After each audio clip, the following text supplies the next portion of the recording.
"I'm not okay." That's exactly what John Wark said when he finally broke his silence about the rumours that had followed him for decades. The drama of John Wark has been whispered about in football circles for years, but now the truth is finally out. Born in Glasgow on August 4th, 1957, John Wark could have been a Celtic legend. As a lifelong Rangers supporter, he rejected his boyhood rivals and instead trialled with both Ipswich Town and Manchester City. His decision to join Ipswich in 1973 would change everything. The young Scotsman signed for their under-18 team before turning professional in 1975. Wark burst onto the scene with incredible force. Starting the season as merely fifth-choice centre-half, his raw talent and determination quickly propelled him into the first-team spotlight. By 1975, he was a key part of Ipswich's successful Youth Cup winning side. But this was just the beginning of something extraordinary. The 1980-81 season became Wark's masterpiece. Playing from midfield, he netted an incredible 14 goals in the UEFA Cup, sharing the record for most goals in a single European competition. His 4-goal haul against Aris Salonika, including 3 penalties, remains legendary. That same season, his exceptional performances earned him the coveted PFA Players Player of the Year award. By the end of his first spell at Portman Road, he had scored 131 goals in 383 appearances. Jan Molby, who would later become his teammate, described Wark as probably the greatest goal-scoring midfielder there has ever been, alongside Brian Robson. His unique ability to know exactly when to arrive in the penalty area set him apart from every other player.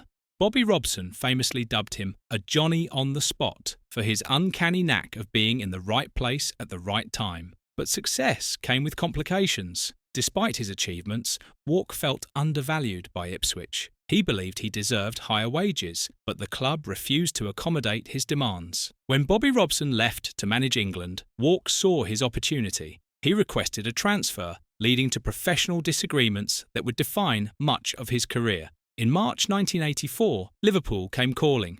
The transfer fee was reported between $450,000 and $475,000. Joe Fagan's side was chasing an unprecedented treble, making the move irresistible. The medical examination became the stuff of legend. Conducted in Liverpool's famous boot room, the club doctor simply checked his blood pressure and asked him to touch his toes before declaring him fit. Wark later admitted he still could not get over how informal it was. His Liverpool debut was perfect. He scored on March 31, 1984, announcing his arrival in style.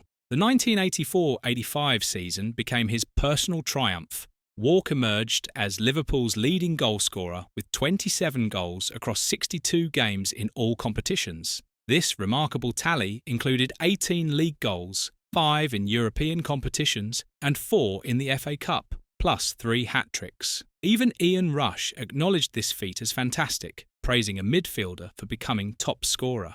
Bob Paisley, the legendary manager, captured Wark's precision perfectly. You could set your watch by him. His timing was impeccable, his positioning flawless, but the season ended in horror at the Heysel Stadium. Wark was in Liverpool's starting lineup for the European Cup final that became one of football's darkest episodes. He later called it a nightmare memory that haunted him. The 1985-86 season brought devastating setbacks. A damaged Achilles tendon during training was followed by a broken ankle upon his return. He also suffered a broken leg in 1986. These injuries severely limited his playing time, restricting him to just 18 appearances in Liverpool's glorious double-winning season and only 17 the following campaign. Meanwhile, Jan Molby was establishing himself in Liverpool's midfield. This created an impossible situation for Wark. Even highly successful players who immediately excel at elite clubs can struggle to regain their position when faced with significant injuries and emerging talent in competitive squads. Molby offered insight into Wark's Liverpool struggles. He observed that Wark's biggest problem was that he was not enough of a Liverpool player. His game focused on doing the job in the opposition's penalty box, but perhaps he did not take enough part in the rest of the game. Despite individual brilliance and goal output, Wark's playing style did not perfectly align with Liverpool's comprehensive midfield demands. Recognising that Molby and Steve McMahon were firmly ahead of him, Wark made a practical decision. In January 1988, he returned to Ipswich for £100,000, accepting a substantial drop in wages because his priority was playing regularly. He left Liverpool with 42 goals in 108 appearances, a commendable record despite the circumstances. Back at Portman Road, Wark's renowned eye for goal remained undiminished. He scored 23 goals in 89 appearances during his second spell. His consistent performances earned recognition from fans, who voted him Player of the Year in successive seasons, 1988-89 and 1989-90. This clearly demonstrated his enduring influence and connection with supporters. However, familiar problems emerged. Once again, Wark encountered what he considered a poor contract offer from Ipswich. In August 1990, he accepted a free transfer to Middlesbrough, where the financial terms dwarfed what Ipswich offered. His stint there was brief, lasting only 1 year of a 2-year contract. Playing as centre-half, he made 32 league appearances and scored 2 goals, contributing to their 7th place finish and 2nd Division playoff qualification. July 1991 brought an emotional homecoming. Wark returned to Ipswich for his 3rd spell, reverting to centre-half. He made 154 appearances and scored 18 goals during this period. A particularly moving moment occurred during an FA Cup match at Anfield against Liverpool. Despite losing the pulsating match 3-2 after extra time, Wark was forced off with severe cramp.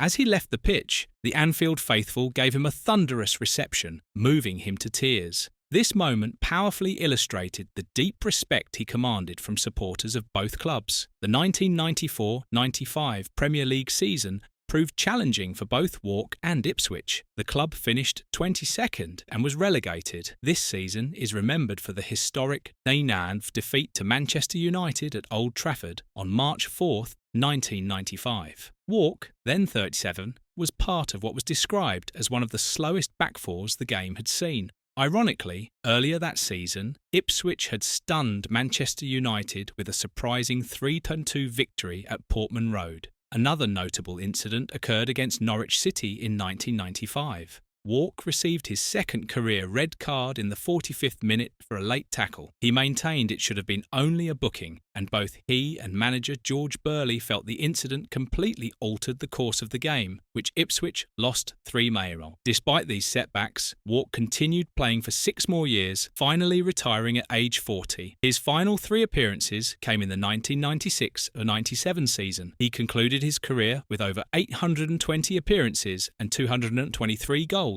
holding the distinction of winning a record 4 Ipswich Town Player of the Year awards. Internationally, Wark proudly represented Scotland, earning 29 caps and scoring 7 goals. His debut came on May 19, 1979, against Wales. A highlight was his selection for Scotland's 1982 FIFA World Cup squad in Spain, where he made 3 appearances and scored 2 goals. Tragically, he missed the 1986 World Cup in Mexico due to his broken leg. A devastating blow that became a notable what if in his career narrative. Retirement did not end Wark's football involvement. He continued playing amateur football, joining Woodbridge Town in 1999, alongside former teammate Paul Mason. He also participated in veterans football, representing Liverpool veterans and playing for Soccer AM's Badgers team. Since September 2008, Wark has worked for Ipswich Town in their corporate hospitality department. Radio Suffolk announced he would join their commentary team as a summariser, leveraging his extensive experience. In 2009, he published his autobiography, Walk On, including a candid chapter titled Money, Money, Money, revealing salaries and bonuses from his career. His legacy remains profound. In 2005, Ipswich Town fans voted him their all-time cult hero. He ranks second on the club's all-time appearances list and joint second in goal scorers. He played in more East Anglian derby matches and scored more goals in them than any other player. As one of the inaugural inductees into Ipswich Town's Hall of Fame, his status is permanently enshrined. The rumours were true. John Wark was undervalued, underpaid,